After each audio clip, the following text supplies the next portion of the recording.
오늘은 저희가 특집편답게 이렇게 테슬라 모델 S 직접 타고 시작을 하게 되는데요. 저는 지금 사실 테슬라 모델 S 처음 타보거든요. 네네네. 근데 지금 사실 이 테슬라 모델 S 주인이시잖아요. 맞습니다. 네, 맞습니다. 한 2개월 정도 타셨다고요? 맞습니다. 어떻게 좀 써보시니까 어때요? 일단은 제가 테슬라 모델 S고요. 네. 제가 구매를 신청한 거는 2년 정도 전에 했었고 지금 딜리버를 받은 지는 한 2개월 돼서 오. 한 2년 정도 기다린 차라고 봐주시면 될 것 같고요. 그렇게 오래 걸렸어요? 네, 오래 걸리더라고요. 그때 아무래도 21년도하고 22년도에 반도체 칩 부족 때문에 이제 완성차 출하가 좀 딜레이 되다 보니까 아, 기억나요. 네, 모델 네. S하고 이제 X에 대한 출하량이 좀 줄면서 이제 그 배달 기간이 좀 길어졌다라고 봐주시면 될 것 같습니다. 네. 네. 그래가지고 타보니까 소감은 2년 기다린 보람이 있다. 아니면은 뭐 그 정도는 아닌데? 약간 둘 중에 어느 쪽이에요? 일단은 제가 자동차를 되게 좋아해서요. 네. 이제 여러 자동차들을 거쳐왔습니다. 되게 좋아하고 그리고 굉장히 지금 일단 결론적으로 만족을 하고 있고요. 네. 그래서 제가 모델 S를 타면서 느꼈던 거는 일반적으로 저는 사실 완성차라고 하면은 네. 일단 기존의 내연기관차들이 굉장히 많았죠. 그쵸. 이제 내연기관차에서 전기차로 전환되는 사이클에 우리가 지금 우리 세대가 있는 거고. 네, 네. 근데 이 전기차를 타면서 느꼈던 거는 자동차를 선택을 할 때 과거에는 이제 외장 디자인이나 뭐 네. 내부 디자인 그리고 퍼포먼스, 뭐 서스펜션의 그 편함 같은 하드웨어가 되게 중요했다고 하면 네, 네. 이제 전기차 기반의 세계에서는 이제 하드웨어보다는 소프트웨어가 되게 중요한 것 네. 같다라는 걸 좀 느껴서 아무래도 테슬라가 이제 글로벌리 이제 FSD라고 해서 오토파일럿 기능 맞아요. 굉장히 좀 고도화되다 보니까 네. 이제 그런 측면에서는 사실 이 테슬라의 그 자율주행 기능이 너무나 이제 만족스럽다라고 오. 봐주시면 될 것 같습니다. 네, 그래서 그렇군요. 지금 굉장히 만족하고 있습니다. 아무래도 이제 저희가 지금 테슬라 모델 S에 있으니까 테슬라 이야기로 시작을 하긴 했는데 네네. 이게 저희가 지금 특집편이 스마트 모빌리티에 대한 거잖아요. 맞습니다. 근데 솔직히 이제 저도 뭐 일하면서도 그렇고 뭐 투자 관련해서도 딱 보면서 스마트 모빌리티 이야기를 굉장히 많이 듣긴 했는데 네. 우리가 이렇게 막 정확히 정의를 짚고 넘어가는 것보다는 이제 요즘에 그냥 받아들임 단계로 온 것 같긴 하거든요. 그래서 네. 그냥 이야기 나온 김에 좀 네. 정의를 지금 어떻게 내리고 싶으세요? 스마트 모빌리티라고. 스마트 하면? 모빌리티요? 네. 스마트 모빌리티는 일단 과거에는 이제 내연기관차가 하드웨어 중심이었다면 네. 거기에 이제 하드웨어에서 이제 자동차가 하나의 그 생활 공간화로 전환되는 네. 이제 기로에 놓여 있는 것 같다. 그래서 어쨌든 간에 전 항상 저희 아버지도 말씀하시는 게 네. 인간은 그 육체가 존재하고 영혼이 있어야 된다. 육체와 영혼이 합쳐져야지만 인간으로서의 그 존재가 필요가 있는 거다. 너무 멋진 말씀. 네. 근데 그런 것처럼 내연기관차 같은 경우는 네. 과거에는 자율주행이라는 영혼이 없을 때는 단순히 움직이는 이동 수단이었다. 네. 근데 여기에 OTA 등 그리고 이제 자율주행 솔루션이 가미가 되면 진정으로 하나의 이동 수단이 아니라 네. 더 진화된 이제 모빌리티로서의 역할이 될 것이고 그거는 이제 생활 공간으로서의 역할이 앞으로는 굉장히 좀 커질 거다라고 생각하고 있습니다. 그러니까 저희도 이제 스마트 모빌리티 이야기하면서 자연스럽게 테슬라 이야기 나오고 전기차 네. 이야기 나오잖아요. 네네. 그래서 이제 사실은 뭐 스마트 모빌리티 특집편이지만 아무래도 전기차 시장이 막 가장 먼저 떠오르긴 해요. 그러면 요즘에 맞습니다. 전기차 시장 전반적인 분위기가 어떤지부터 좀 한번 보면 좋을 것 같아요. 일단 전기차 시장은 제가 네. 숫자로 이야기하는 거 되게 좋아해서 글로벌 숫자? 예. 근데 저는 안 좋아하는데. 일단 네네네. 글로벌리 네. 1년에 판매되는 자동차 수가 네. 한 8,800에서 9,000만 대 정도 하거든요. 네. 피크가 이제 9,200만 대 과거에 네. 있었던 적이 있긴 한데 올해 추정되는 그 중에서의 전기차 출하가 이제 PHEV 포함입니다. 플러그인 네네. EV를 포함해서 한 12% 정도 올해 출하가 되고 예. 이게 궁극적으로는 이제 2030년까지 가면 지금의 12%가 이제 20%까지 넘어갈 거다. 네. 근데 말씀드린 것처럼 뭐 글로벌리 9천만 대에서 20%가 된다 하면 거의 1,800만 대가 이제 연간 이제 출하가 될 거고요. 네. 근데 이번에 2030년까지 테슬라에서 발표하는 거는 이제 우리가 이제 30년까지 이제 2천만 대를 출하하겠다라는 이제 원대한 계획을 이제 만들어 놨고 네. 그래서 그런 측면에서는 말씀드린 것처럼 12%가 이제 20% 가는 국면에서는 수많은 네. 이제 밸류 체인들이 수혜를 볼 거다. 그쵸. 테슬라 같은 경우는 기존의 하드웨어 판매를 통해서 네. Q도 증가하지만 얘네들이 가지고 있는 이제 FSD 솔루션 네. 등의 판매를 통해서 솔루션 매출까지도 충분히 애드가 될 수 있는 구조를 만들었다. 저는 이게 진짜 획기적인 것 같아요. 그쵸. 네. 근데 자동차 업계에서 뭐 물론 뭐 애플을 떠올리거나 하면 뭐 이제 그런 소프트웨어 예를 들어서 뭐 마이크로소프트 막 연결해서 네. 윈도우 떠올리기도 하는데 뭔가 자동차 쪽에서 이런 이야기가 나온다 사실은 생각 못했거든요. 그쵸. 네. 그래서 그러다 보니까 저는 이제 이게 되게 어쨌든 기존의 완성차 업체들 그냥 단순히 차를 팔고 끝나는 BM은 굉장히 좀 사실 아쉽다. 근데 테슬라 같은 경우는 하드웨어 판매, 거기에 FSD 판매, 그리고 특히 21년도 정도에 테슬라가 일론 머스크가 네. 레스토랑 브랜드에 대한 특허를 출원했습니다. 그 이유가 뭐냐, 이제 본인들이 깔려져 있는 수많은 충전 네트워크, 네. 슈퍼차저 스테이션 이따 가보겠지만 네. 거기에 연계돼서 레스토랑하고 쇼핑몰에 애들을 시키겠다. 왜냐면 충전을 하는 거는 시간이 필요한 거고 이 사람은 단순히 사람의 돈을 얻는 게 아니라 사람의 시간도 얻겠다. 그러면 그 소비를 할 때 돈을 소비하는 게 아니라 시간을 소비할 수 있는 것이 무엇일까 했을 때 테슬라는 슈퍼차저 스테이션 안에 쇼핑몰, 그리고 편의점, 식당, 그리고 극장까지도 넣겠다 하는 게 저는 이제 테슬라가 이제 비즈니스 모델 확장하는 다른 회사들 대비해서 네. 좀 우위가 아닐까. 이게 단순히 차를 네. 팔려고 하는 게 아니네요. 그쵸? 네. 저는 일단 또 아까도 테슬라의 그 매출의 확장성도 네. 슈퍼차저 스테이션을 다른 회사들한테 오픈함으로써 얻는 매출에 대한 확장성도 굉장히 좀 프리미엄을 줘야 된다. 네. 이승희 님이 네. 아까 그 애플 말씀하셨잖아요. 네. 네. 제가 SF플러스에 2014년도에 입사했거든요. 그때 당시에 애플이, 지금 애플이 시가총액 3,000조거든요. 네. 네. 지금 그때 얼마였을 것 같아요? 9년 전 한참 아래지 않았을까요? 500조였거든요. 500조였다. 그때 당시에 삼성전자가 시가총액이 200조였어요. SK 하이닉스가 시가총액이 30조였어요. 네. 지금 뭐 다 2배 이상 올랐죠. 그쵸. 근데 그때 당시에 제가 애플을 시가총액 500조였는데 그때 당시에 제가 봤던 애플의 PR은 10배였습니다. 지금 애플 PR 25배가 넘습니다. 심지어 애플 PR 그때 10배였는데 주가 빠졌을 땐 PR 7배까지 갔습니다. 제가. 그게 가능했던 이유는? 그게 가능했던 이유는 테슬라의 현재의 모습과 똑같다. 왜냐? 그때 당시에 애플은 하드웨어, 아이폰 판매를 통해서만 매출이 되는 구조였다. 근데 애플은 최근에 그 본인들의 iOS를 통해서 네, 얻는 네. 이익이 최근에 그 매출에서는 20%까지 올라왔고 매출 총이익에서는 솔루션에서 비롯되는 이익 비중이 35%까지 올라왔다. 네. 시장은 아마 단순히 애플이 하드웨어 판매로서 끝나는 비즈니스 모델이었으면 PR이 10배에 머물러 있었겠지만 애플의 스마트폰이 누적으로 깔림으로써 그 비롯되는 iOS 이익에 대한 밸류에이션 프리미엄을 주다 보니까 시장은 과거 P의 10배짜리를 25배, 30배까지 주고 있는 사이클인 것 같다. 네.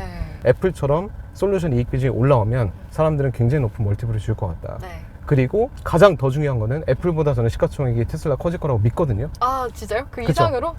믿죠. 전 믿습니다. 저는 사실 5년 후에는 무조건 2,000조 이상 갈 것 같긴 한데 가장 중요한 거는 일단 산업의 존재 단에서는 네. 스마트폰이라는 영역이 있고 자동차라는 영역이 있으면 1년의 스마트폰의 시장 규모는 700조다. 네. 1년의 자동차 시장 규모는 3,500조다. 비교가 안 되네. 5배가 네. 큰 테슬라가 1등, 700조라는 시장에서 애플이 1등이지만 네. 이 5배보다 큰 회사의 1등이 애플의 시총보다 작은 거는 말도 안 된다. 근데 저는 네. 이야기를 듣다 보니까 테슬라가 생각하는 산업의 규모를 생각하면 네. 경쟁 업체들이 과연 뭐 기존의 다른 전기차 업체들로 끝나는 건가? 예를 들어서 엔터테인먼트 관점에서도 볼 수 있을 거고 전통차 업체들끼리 아니면 전기차 업체들끼리 경쟁하는 게 아니라 네. 사실은 그 새로운 하나의 이 시스템을 기반으로 해서 예를 들어 뭐 충전소 플랫폼을 기반으로 해서 사람들이 뭐 음식료를 섭취할 수도 있고 네. 엔터테인먼트를 즐길 수도 있고 그런 네. 산업 영역으로 뻗쳐갈 수 있잖아요. 그쵸, 맞습니다. 여기 보시기에는 미디어에 들어가 있는 앱들이 있거든요. 네. 기본적으로 디폴트로 깔려있는 네. 그 앱들이 디즈니 플러스 들어가 있고요. 넷플릭스 들어가 있고요. 진짜요? 네. 유튜브 들어가 있습니다. 근데 이게 기본적으로 통신 칩이 들어가 있어요. 네, 이 차는 네, 네, 하나의 네. 스마트폰이에요. 근데 아마 그럴 것 같아요. 이제 각자 영역에서의 엣지 있는 기업들이 존재하는 것 같아요. 테슬라 굳이 뭐 이런 쪽까지 직진출해서 본인들이 뭐 R&D하고 투자하는 것보단 뭐 이런 것들하고 뭐 시너지를 좀 내려고 하지 않을까. 네. 근데 일론 머스크는 워낙 좀 확장성을 좋아하다 보니까 최근에 그 트위터를 인수하지 않았습니까? 네, 네. X.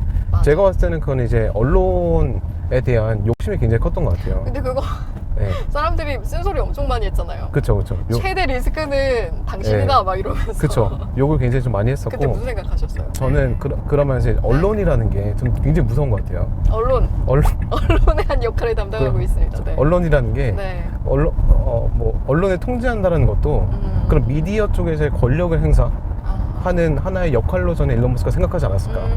그래서 트위터를 인수한 것 같다. 그럴 수도 있겠네요. 그리고 트위터에 이게 다 인터넷이 되거든요. 이제 네. 트위터를 뭐 여기 이제 편입을 시켜가지고 뭐 실시간으로 뭐 뉴스 클리핑 하는 거를 뭐 팩트까지도 있고 하니까. 네. 네. 아, 근데 저희 네. 보니까 네. 화면이 진짜 커요. 화면이 여러분 보이세요? 이게 지금 네. 제2의 모습과 화면을 봤을 때 이게 진짜 크거든요. 그래서 이 뒷좌석에서 영화도 볼 수 있을 것 같아요, 진짜. 아, 가능하죠. 괜히 넷플릭스랑 디즈니 플러스가 있는 게 아니라 그러니까. 이게 보통 한 약간 손바닥 정도 있잖아요. 네. 예를 들어서 그런 화면에서는 사실 뒷좌석에서 보려면 옹기종기 힘든데 맞아요. 가능할 것 같아요. 저희 어머니 아버지가 강원도를 자주 가시거든요. 네. 근데 제가 집에 혼자 있으니까 네. 좀 그 TV를 크게 보는 게 그 너무 여름에 더웠잖아요. 불편하더라고요. 너무 더웠죠. 네. 그래서 이 차가 나오자마자 한번 뒤에서 앉아서 봤거든요. 근데 몰입도가 너무 좋더라고요. 아, 피서하셨어요, 여기서? 네, 여기 괜찮더라고요. 괜찮을 것 같아요. 네. 진짜. 이렇게 여기 누워가지고 맛있는 거 가져와가지고. 좋았습니다. 네. 에어컨 틀고. 이걸 누르면 이제 네. 그 자율주행이 됩니다. 이렇게. 아, 우와. 오, 신기해. 여러분 이거 같이 보세요. 오, 지금 손 떼고 있는데 저희 지금 네, 원래 가고 있어요. 떼면 안 되는데 잠깐만 떼볼게요. 아, 예, 잠깐만 네. 떼볼게요. 오, 너무 신기한데요? 우와. 그래서 이제 이렇다. 옆에 차도 인지하고. 네. 아, 네. 보세요. 이렇게.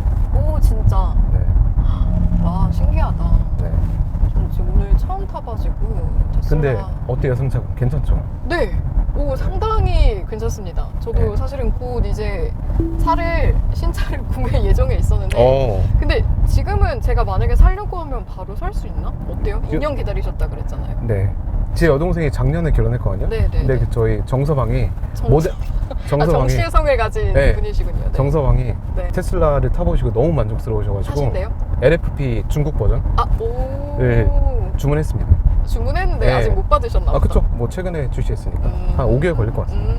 그렇구나. 네. 아, 제가 사실은 네. 고백을 좀 드리면 네. 지금은 안 가지고 있는데 한 작년까지 테슬라를 진짜 좋아해가지고 네.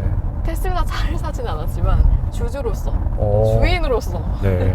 주식 구매를 엄청 열심히 했었거든요. 이제 물론 목돈이 필요해서 잠시 팔았습니다만 근데 그때 제가 테슬라를 사고 싶다라고 이제 생각하면서 느꼈던 게 데이터 때문에 쌓인 데이터의 양이 레벨이 다른 것 같아서 네네네. 그리고 다른 업체들에서 쫓아오려고 해도 이게 예를 들어서 이제 아까 저희 그 완전 자율주행 얘기 많이 했었잖아요. 맞습니다. 근데 이게 다 데이터 기반으로 해서 좀 더 업데이트되고 좀 더 업데이트되고 이럴 거 아니에요. 그쵸. 그럼 이미 시작한 걸 쫓아올 수 있을까? 그거 자체가 가치인데? 라는 생각이 들어서 사실 그때 당시에 투자를 진짜 많이 해도 되겠다라는 결심을 한 계기가 그거였거든요. 아, 그렇습니까? 이런 부분은 좀 어떻게 생각하실지. 너무 정답이고 일단 테슬라는 자율주행 쪽에서는 워낙 압도적이고 지금 아마 테슬라가 매 분기 실적 보고서를 네. 발표할 때 그 본인들의 차가 확보한 데이터의 마일수를 공표하거든요. 근데 23년 2분기 기준 아마 3억 마일 네. 정도에 대한 데이터 확보했다. 근데 지금 글로벌리 자율주행 솔루션을 구현하는 회사가 대표적으로 GM 크루즈 하고 구글 웨이모라는 기업이 있거든요. 네, 네, 근데 네. 그들이 확보한 데이터는 일단 자동차에 수많은 라이더를 설치를 하고 본인들이 세웁니다. 그래서 아침에 출근하면 차 돌리고 퇴근하면 그라지에 데리고 오고. 근데 이 테슬라 같은 경우는 우리 같은 개인들이 사서 수많은 데이터를 확보를 하게 되면 그게 테슬라 데이터 센터에 확보가 되지 않습니까? 그러니까 그 우리가 저희가 하나의 그 데이터의 그 역할을 그쵸. 해주는 거잖아요. 맞습니다, 맞습니다. 탈 때마다. 네. 그러다 보니까 이제 자율주행 데이터에 대한 양이 너무 이제 차이가 크다. 네. 그래서 그런 부분이 이제 다른 업체들이 자율주행 쪽으로 들어오는데 좀 쉽지 않지 않을까라고 생각하고 있어요. 그러면 사실은 이제 막 그 투자할 때 네.